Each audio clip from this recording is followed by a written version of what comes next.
This is Jarrod Horak, and in this video, I will go through my typical day at the races and how to use my full card analysis. I frequently get comments and emails asking about my full cards and how best to use them. The questions that I get the most: should you bet every race? And the answer to that question is no, you should definitely not bet every race. If you must have action throughout the day, I would suggest making small action bets like 10-cent superfecta wagers while you're waiting for the races that you like most. Remember, they run races every day. There's no such thing as a get-out race. Bet the races you like, skip the races you do not like, bet on the horses you like, and throw out the horses you do not like. Now, occasionally, clients will buy my full cards, and they'll say, you have wagering strategies in every race, and they just blindly bet them all. Well, that's not a good strategy. I had one client email me a few races into the Preakness Day card and say that he was way down and he didn't have much left to bet the rest of the day. And I always try to talk those players down. I tell them to be patient, watch a few races, see how the track is playing, look to see if any connections are off to fast starts, angles like that, and have a plan before you go to the races. Know which races you might bet, which races are not worth investing in. All races are not playable. Some races are too chalky and others are just too difficult. How much should you bet each race or each race day? And I always tell people that's entirely up to each individual. Bet what you are comfortable risking. When I used to attend live racing each day, I would bring $200 cash with me. Some days I would not bet at all. Other days I would bet some of the money. And if I ever did lose the entire amount, I would leave the track, replenish the bankroll for the next day. And if you can, come up with a betting bankroll and risk 4 to 5% on your best bets. And in addition, keep track of all your wagers, write them down, record them on your computer. Just make sure you're recording all your wagers, so then that'll give you a better idea of what kind of wagers that you're having success with. Now, what types of bets should you make? Now, for that, again, that's up to the individual. You have to bet the type of wagers that you have success with. Do not make wagers that you struggle with. So for instance, if you have success betting to win, the majority of your bets should be on win wagers.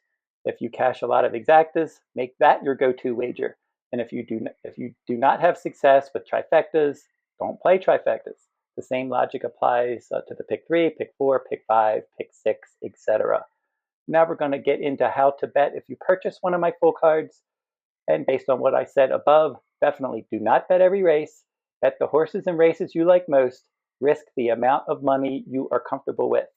And here is how I approach a day at the races using my full cards.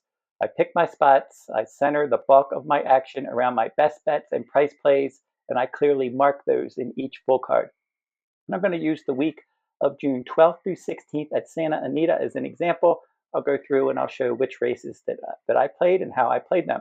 Now on June 12th, my best bet was Miramati. That was race 5, and then my price play on the day was Super Ellie in race 7.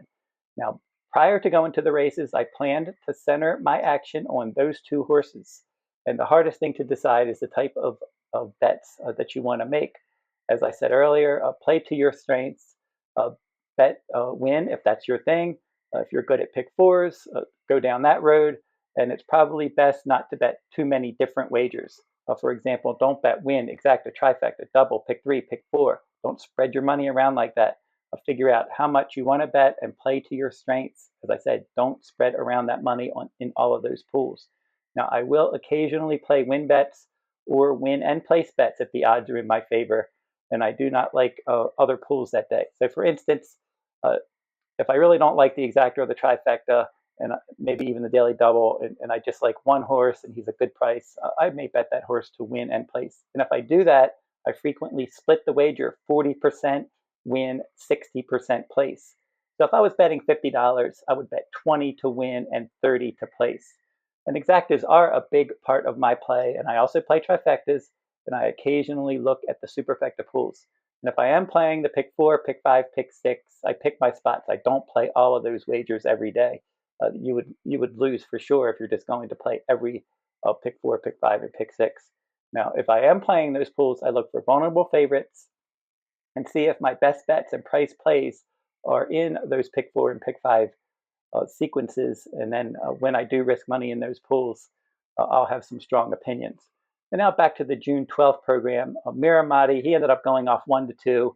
I couldn't find any pools really to make a serious investment on him, so I just took a pass. He was overbet. He did win the race, but just wasn't worth a wager at 1-2 odds. Now, Super Ellie at 9-2 in race 7 definitely was a good play there. A win wager and an exacta was the right approach for me in that race, and I did cash both of those. Now, for June 13th, for my price play, muscled in race 7, and then my best bet was Tease Touch in race 9. That one was my best bet on the card, and I did play for muscled win, exacta, and trifecta. That was race 7, and unfortunately, muscled did not fire. He was 4-1. I lost that race. Now, I did look long and hard at race 9, and I mentioned that Tease Touch was my best bet there, but I ultimately did decide to skip that race. Tease Touch was bet down, and I just decided I didn't want to make a play there. Did win that race, paid 420, and I would not have had the exacta or the trifecta either. Those were the pools that I was looking at. Now, June 13th was an off day for me. I had limited full card highlights. Tease Touch was my only top choice winner on the card. I did have I gave out the $5 late double, but just didn't really have a good day at all that day. And things weren't going well. As I muscled, my price play didn't run well, and then I didn't play Tease Touch, bet down. So that day I just bet one race. I lost. Time to move on to the next day. Don't get hung up on losing a wager. No big deal. Just move on to the next day. So on June 14th, my best bets were the GM in race 5, What Makes Sammy Run in race 8, and Sierra Silver in race 9. Now, I skipped race 5. The GM was bet down. Ended up running second there. I decided to play a pick 5 on races 8 through 12, and What Makes Sammy Run in the 8th, and Sierra Silver in the 9th. Now, Sierra Silver won. What Makes Sammy Run did not win his race, but I did have that race in the pick 5. So I hit the first 4 legs of the pick 5, but I did miss the last race, so no cashing that day. Now, June 15th was closing day at Santa Anita. I had 2 best bets on races 1 and 11. Now, and Niti was my price play in race 9. And that race 9 was the San Juan Capistrano, and I did a video on that one and gave out Niti in my video short at Santa Anita on their closing day card. So I skipped race 1 there, but then I did play Niti to win, plus the exacta and the trifecta in the San Juan Capistrano. That was race 9. And I did cash the win bet and the trifecta. Now, the trifecta paid better than expected in a short field because the big favorite there ended up finishing out of the money. And I did play my best bet, Doncic, in race 11, and the exacta and the trifecta. Doncic ran second, didn't have the winner, so that was a losing bet. I did not cash that one. So overall on the week, I didn't make many wagers. I played a total of 5 races. It was a profitable week. I had 2 wins, race 7 on June 12th and race 9 on June 15th, and I did have a positive return on investment for the week. So the key to making money in the long run, definitely patience. Don't be afraid to be wrong.